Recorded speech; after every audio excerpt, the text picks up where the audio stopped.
Ok, bueno, pues entonces vamos a presentar 36 y eran 49.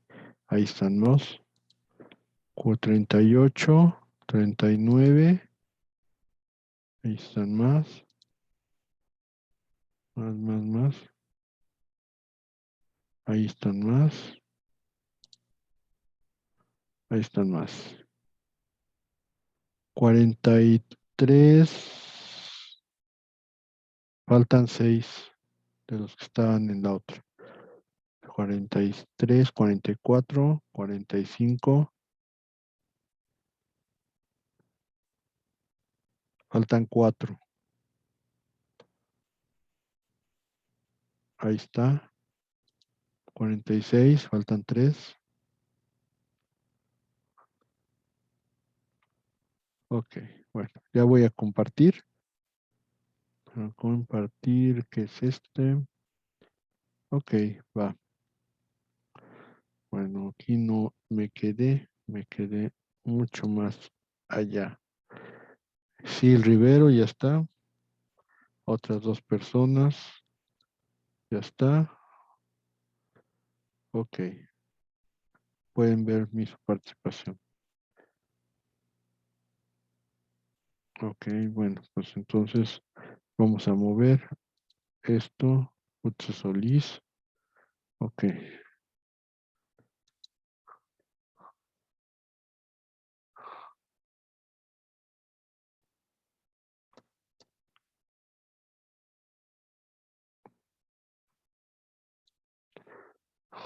ok. Creo que aquí nos quedamos. Ok. El estudio sobre la equidad.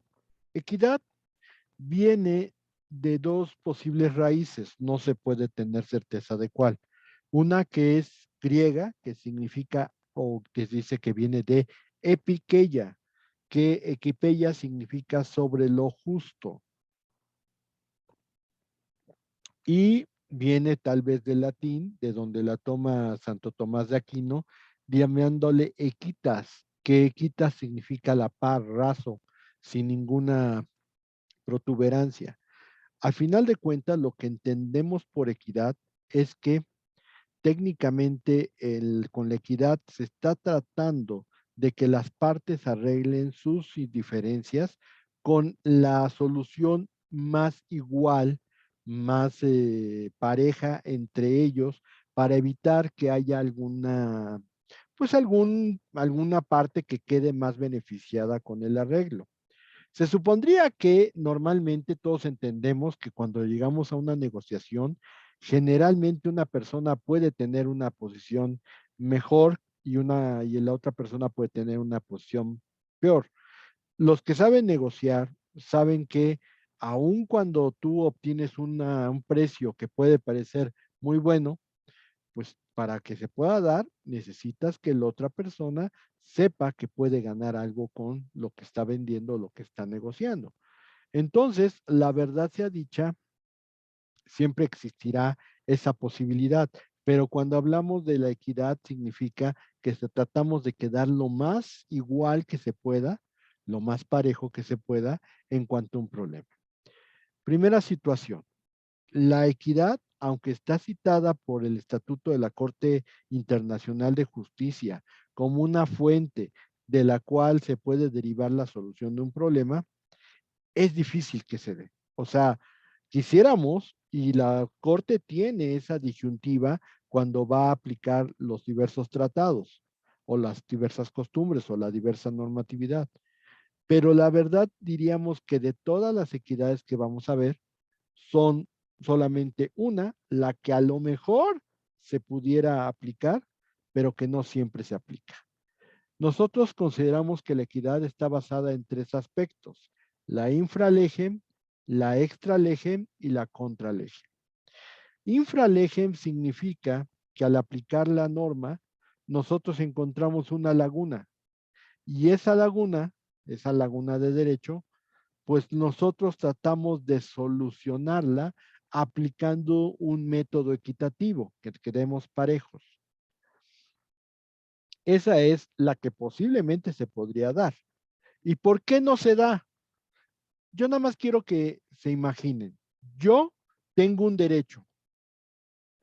Tengo un derecho que me viene de un tratado y entonces con el fin de evitar un problema contigo o porque haya una laguna de derecho en el tratado, yo te digo, ay, ¿sabes qué? Vamos a solucionarlo de la manera equitativa. ¿De veras creen que eso se podría dar? Si ya viene el derecho en un tratado, aunque sea un hecho, un derecho, como diríamos, lagunesco, o sea, que tenga una laguna, ¿ustedes creen que yo diría, ay, pues sabes qué, como la laguna tiene, como el derecho tiene una laguna, vamos a arreglarnos todo con equidad? ¿Creen ustedes que se podría dar? Yo lo veo difícil, ¿eh? ¿Por qué? Porque en el medio internacional las cosas son como niños. ¿Cuándo ha habido un niño que de verdad diga, ay, si te dejo jugar con mis juguetes? Uno les trata de enseñar a los chamacos, ándale, no seas díscolo, préstale tu carrito, préstale tu avión. Y a lo mejor el chamaco llega un momento en que dice, ok, sale, va. Si mi papá me lo dice, debe ser por alguna razón. Pero sabiendo que tiene la oportunidad de jugar con su juguete, ¿creen que lo va a soltar así como así? Una opinión sincera. Abra el micrófono y hable.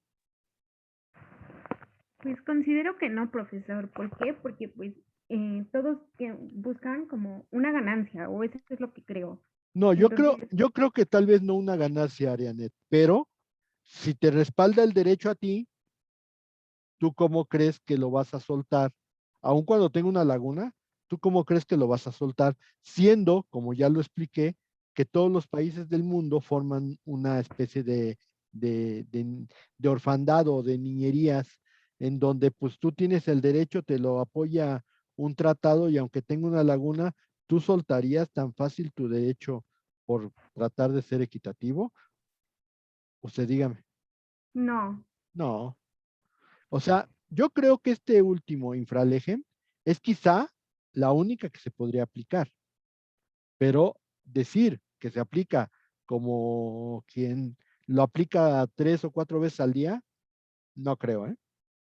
No siento que pueda ser posible. Pero las otras dos está más que difícil. O sea, si esta se pudiera aplicar, pues sería algo muy bueno, pero las otras son prácticamente imposibles de que se apliquen. La extralegem significa, como la ley está, como la ley es muy rígida y como la ley es injusta, no estamos hablando de laguna de derechos. Ahí está la ley. Como la ley es injusta, para ti, vamos a arreglarnos con equidad. ¿Ustedes creen? No, profe, la verdad no. No, profe. Es que esa es la situación. Siendo niños, si, bueno, si en la otra te da la razón el derecho, pero tiene una laguna, pues yo me aplico al derecho y aunque tenga una laguna no te voy a dejar. Pero aún así tal vez pudiera ser concesivo y decir, bueno, vamos a arreglarnos con equidad. Bueno, esa es difícil, pero decir que la ley es injusta, nosotros estuvimos comentando esto en la plática de la consulta, que cuando yo le dije, es que dice Andrés Manuel que está aplicando justicia, no derecho.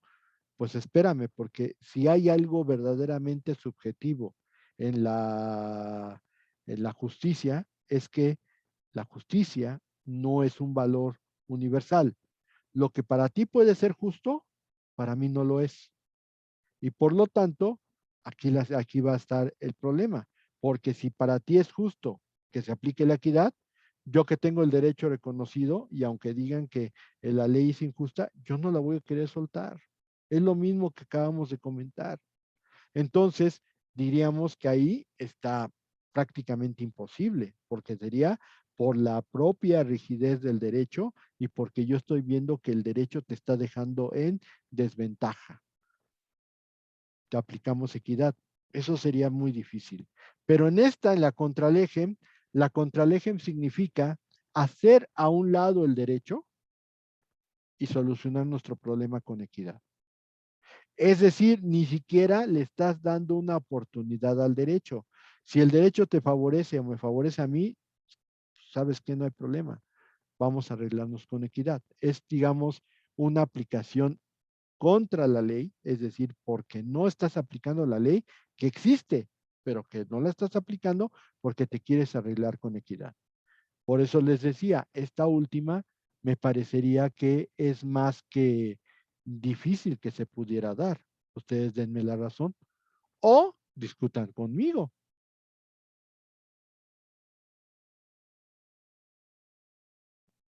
¿Ustedes creen que se pueda dar la extralegem y la contralegem? Pues no, profe, porque cada quien va a defender sus intereses, ¿no? Exactamente.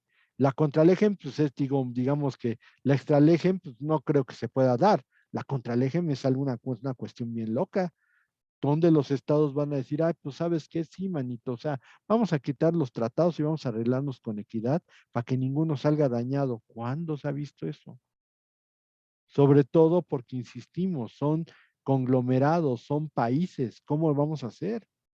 Es muy difícil que se dé.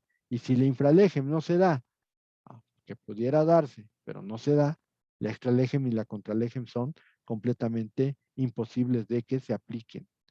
Pero a final de cuentas, siendo la equidad una parte muy importante en las decisiones de justicia internacional, pues bueno, se explica porque a final de cuentas pudiera ser, pero tiene que ser una equidad que no se vaya directamente a los intereses de los países. Si hay una equidad que va directamente contra los intereses, olvídense de ella, nunca se va a aplicar. Y la verdad es que los estados no van a querer ni siquiera discutir sobre la aplicación de la equidad. ¿Ok? Si entendemos, infralegem, laguna de derecho. Coextralegem, rigidez e injusticia del derecho. Contralegem, no hay derecho, se aplica solamente equidad. Esas serían las tres características de la equidad. No sé si tengan alguna duda o lo dejamos al final. Si quieren, lo dejamos hasta el final y ya si quieren que lo vuelva a explicar, lo explico. Ok, el soft law tiene una contraparte. La contraparte se llama hard law. ¿Cuál es la diferencia entre el hard law y el soft law? El soft law es un derecho que no es vinculativo, no es vinculante. ¿Qué quiere decir vinculante? Que no es obligatorio. Aunque vamos a ver que hay ciertas normas del soft law que sí llegan a hacerlo. En cambio, el hard law se entiende como una normatividad internacional que sí se aplica, que sí se tiene que cumplir. Cuando hablamos del hard law, estamos hablando de todo lo que es tratados, de todo lo que es costumbre internacional y obviamente todas las leyes y todas las nuevas los nuevos supuestos jurídicos que se pueden derivar de la doctrina internacional, de la costumbre, de la doctrina internacional, de la jurisprudencia internacional o incluso de la misma aplicación de lo que serían los principios generales de derecho internacional o de la equidad. Pero definitivamente ahí, a diferencia del soft law, el derecho, el hard law, sí es vinculante, es decir, sí te obliga. En cambio, el soft law se dice que no es tan obligatorio. La verdad sea dicha es que los países sí llegan a cumplir el soft law, no porque sea solamente obligatorio o porque se pueda derivar de un contrato o de un tratado, porque realmente no surge de ahí, pero va enfocado directamente a necesidades específicas de los estados. ¿Qué quiere decir esto? Que generalmente el soft law va a sustituir o va a este, ampliar o va a esclarecer situaciones que se pudieran derivar del hard law. Yo pienso que el manejo del soft law debería de entenderse todavía en una situación muchísimo más propensa a decir las reglas jurídicas no solamente son las que se cumplen, sino son aquellas que por alguna razón se hacen obligatorias entre los países. Por eso nuestras diferencias más importantes entre el soft law y el hard law es el soft law no es vinculante. ¿Qué quiere decir esto? No es obligatorio. Aquí está mi puntero, perdón. Tengo que regresar aquí porque no, me sacó.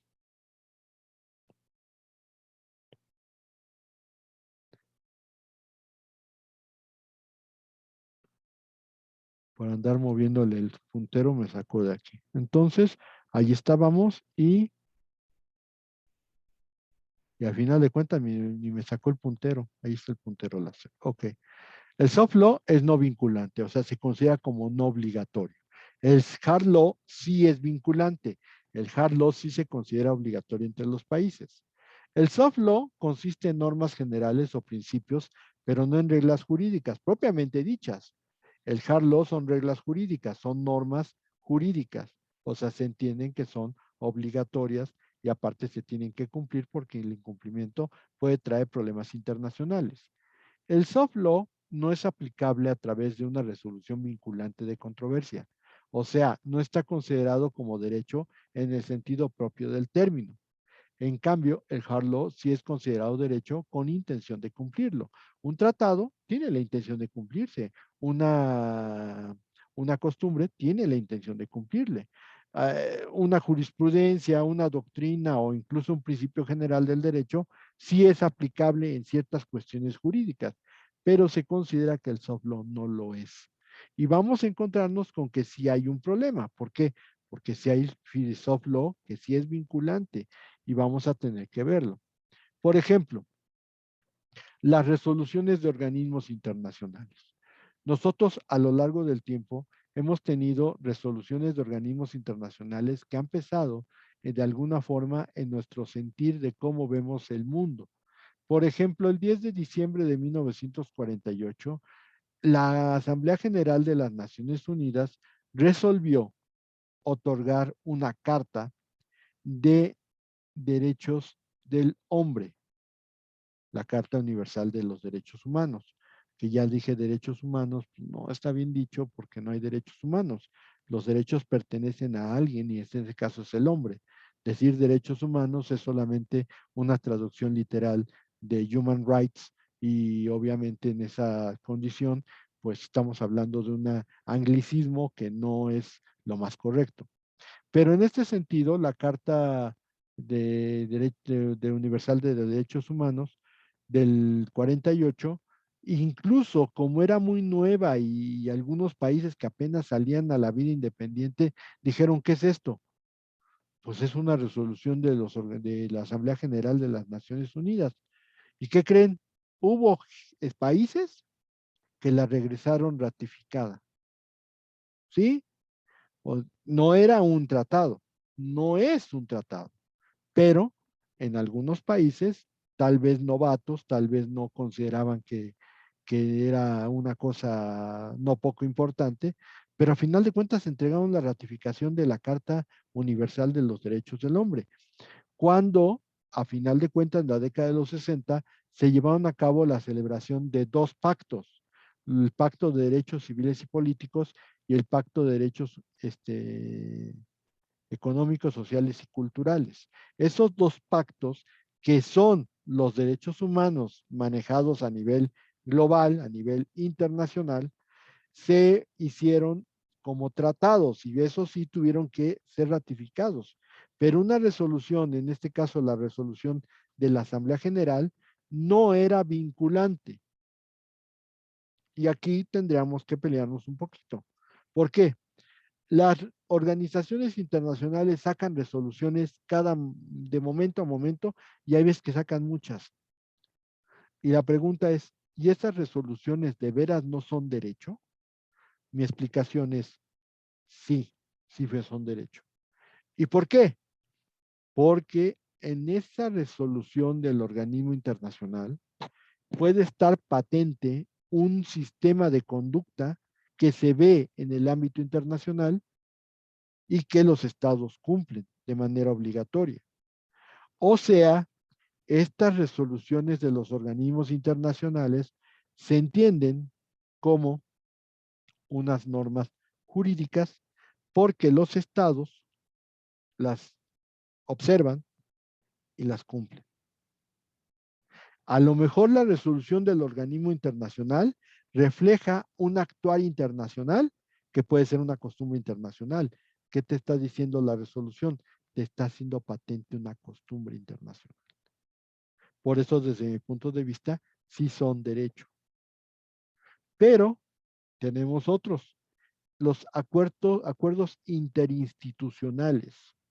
Los acuerdos interinstitucionales se dan entre dependencias gubernamentales que, por alguna razón, no son, son parte del Estado, pero no son el Estado, que se vinculan con de las agencias o las de los departamentos administrativos de otro Estado y llevan a cabo de alguna manera una celebración de un acuerdo interinstitucional, pero que no es un tratado.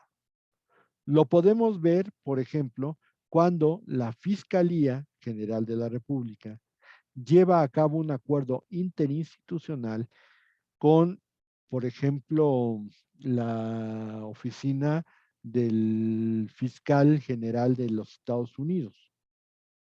Ahí las oficinas se ponen de acuerdo porque se pueden prestar ayuda o información en cierto tipo de delitos. Pero ahí viene lo interesante. ¿Son estados? No.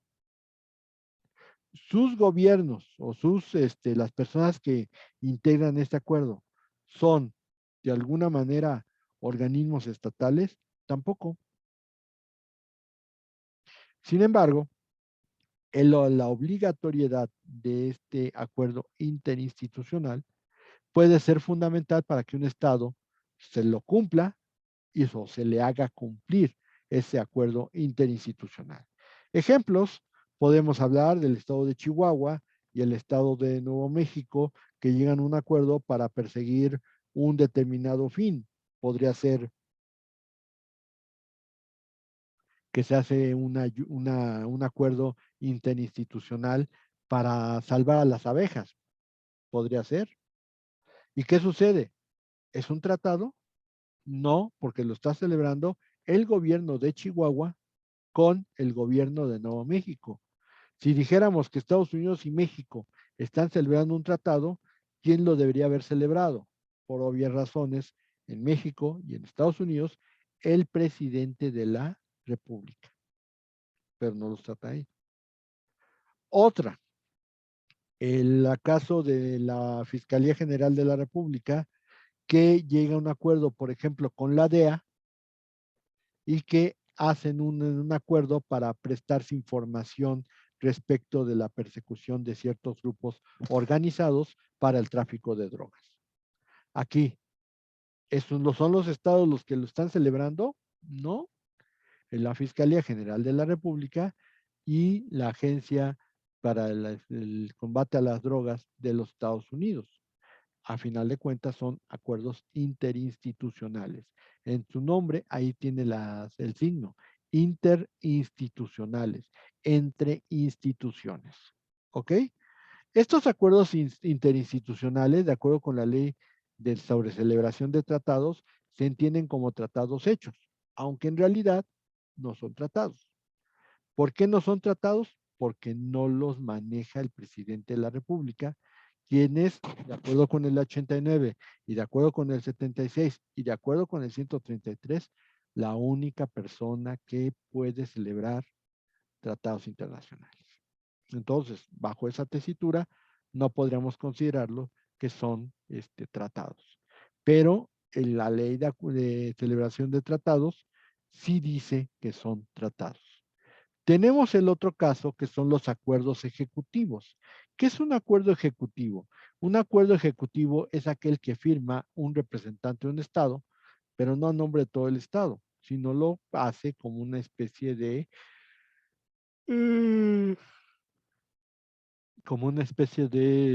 acuerdo entre los gobiernos de dos o más países. Y aquí viene la situación. El acuerdo ejecutivo es una derivación de que lo que en la ley americana se conoce como Executive Agreement.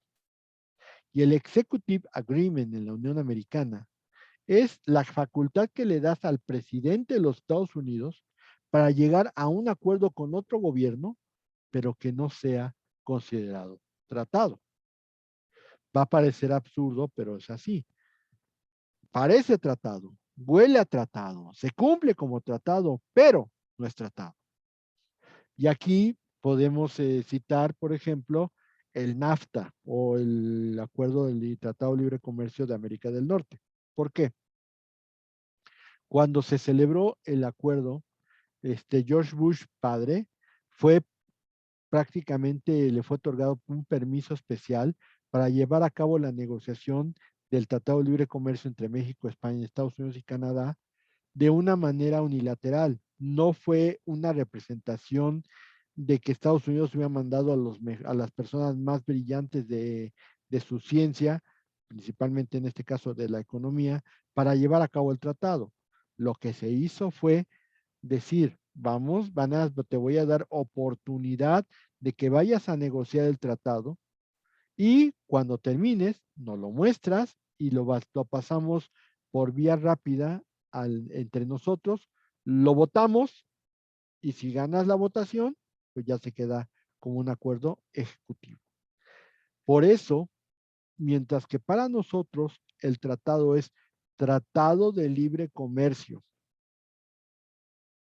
de América del Norte, para ellos es NAFTA, North American Free Trade Agreement. Nos dice tratado y la palabra tratado en inglés existe, pero no es tratado, es NAFTA, North American Free Trade Agreement. Es un acuerdo ejecutivo. Y usted va a decir, bueno, pero si se parece un tratado, se cumple como un tratado, pues es un tratado. Falso. Una de las cuestiones más desventajosas que tiene este tipo de disposiciones es que, por ejemplo, México le imponen una cantidad impresionante de obligaciones. Se las imponen, ¿eh? No es que nosotros las queramos, es que te las impone directamente el presidente de los Estados Unidos o te las impone el gobierno de Estados Unidos. Y, por ejemplo, aquí viene la situación. A ti, como Estado, que lo tienes como un tratado, de acuerdo con el 133, es un tratado más que nada, un tratado en el segundo nivel debajo de la Constitución. O sea, no es fácil incumplirlo, porque está dentro de la pirámide, está en el segundo escalón, y eso es la ley suprema de toda la Unión. Entonces, junto con la Constitución, está el tratado. Que por cierto, la jurisprudencia que por ahí me replicaron de que había una nueva jurisprudencia en el sentido de que la Suprema Corte de Justicia había dicho que cuando hay un tratado internacional que tenga un derecho humano, que esté en contradicción con la Constitución, se aplica el derecho del tratado internacional. No lo he encontrado, ¿eh? Y también lo platiqué con los ponentes del jueves y tampoco ellos la han encontrado. Así que si alguien de veras vio esa jurisprudencia y la puede conseguir y me la puede mandar, por favor, para verificar que sí exista y ver si de veras es como me lo habían dicho. Porque mientras no lo encuentre, yo sigo pensando lo mismo que comenté en la unidad 1, ¿ok? Bueno, a diferencia de un tratado, la desvinculación de un tratado es muy compleja para nosotros, que tenemos un orden jurídico y una estructura jurídica distinta a los Estados Unidos. Para los Estados Unidos, los agreements son muy fáciles de romper.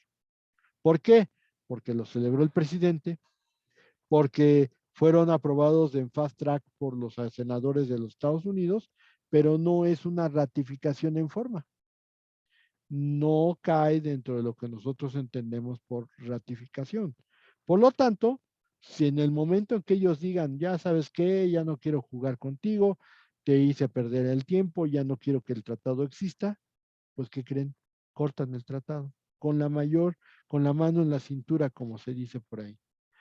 Y en este nuevo arreglo que hizo Trump sobre el AMEC, el TEMEC, perdón, es Tratado México, Estados Unidos y Canadá, pues allá sigue siendo MCA,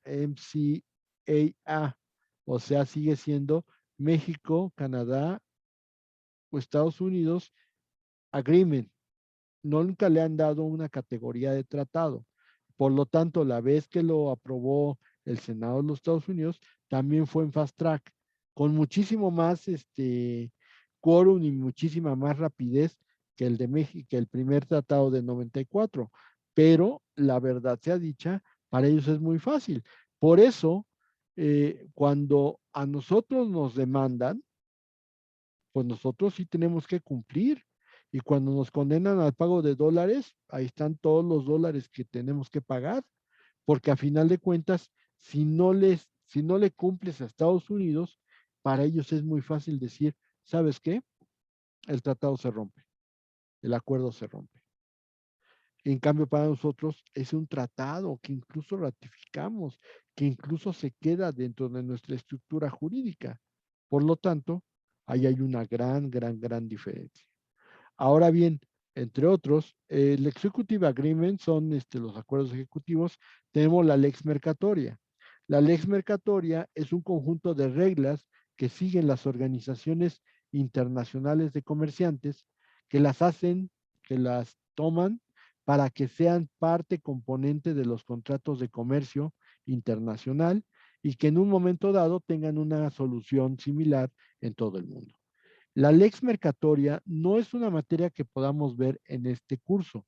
Lo más seguro es que cuando tengan ustedes el derecho internacional privado, vamos a poderla desarrollar de una manera muchísimo más amplia. Pero basta con que yo les diga que son reglas jurídicas que se toman en organismos internacionales, tanto gubernamentales como no gubernamentales, y que tienen como fin que los comerciantes a nivel internacional puedan solucionar sus controversias o bien que las hagan suyas en los contratos que celebran con el fin de que haya una uniformidad en el mundo. Esa es la famosa lex mercatoria. Todo esto es parte de lo que nosotros entendemos por soft law. Yo lo único que puedo decir, ya para terminar esto, es que los que dicen que no es derecho, se basan principalmente en el aspecto vinculante. Pero uno que dice que sí es derecho, insisto, cada vez que hay una norma de soft law, tendríamos que pensar, ¿esto es lo que en verdad piensan los países? ¿Es un actuar de todos los países en ese sentido? Si sí lo es, entonces estamos dándole a esa práctica, a esa inveterata consuetudo, la opinio juris sive necessitatis. Y al darle ese elemento de la costumbre, lo que estamos creando es una costumbre jurídica. Por lo tanto, en ese sentido, sí es derecho. Una resolución de un organismo internacional, como lo platiqué en algún momento el día de hoy, pues puede contener el reflejo de una práctica internacional que se considera jurídicamente válida. Dicho de otra manera, una costumbre. Y por lo tanto, al ser una costumbre, hace que esa resolución pueda ser vinculante para todos los países.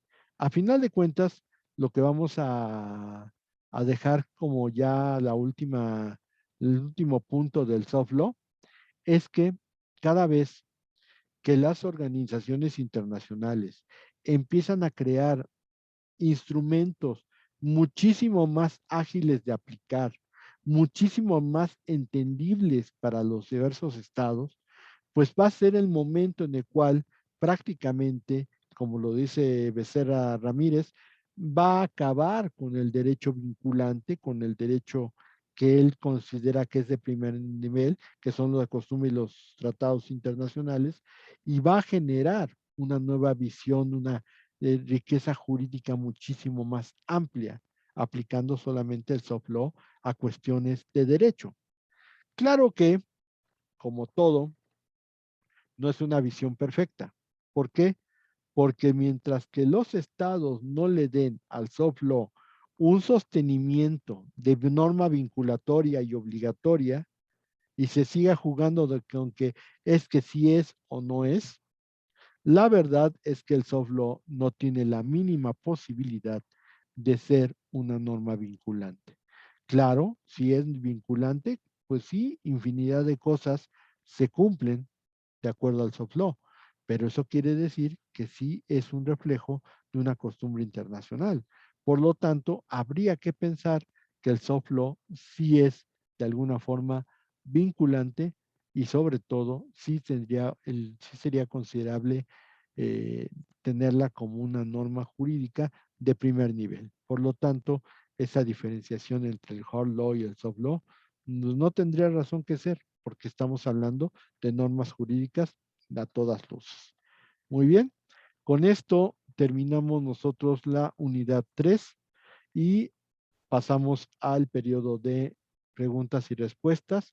De esta sesión me quedan 3:16, así que a lo mejor puedo contestar una, todas las demás tendrán que ser cuando regresemos. ¿Ok? Muy bien, pues entonces levanten su manita y pregunten.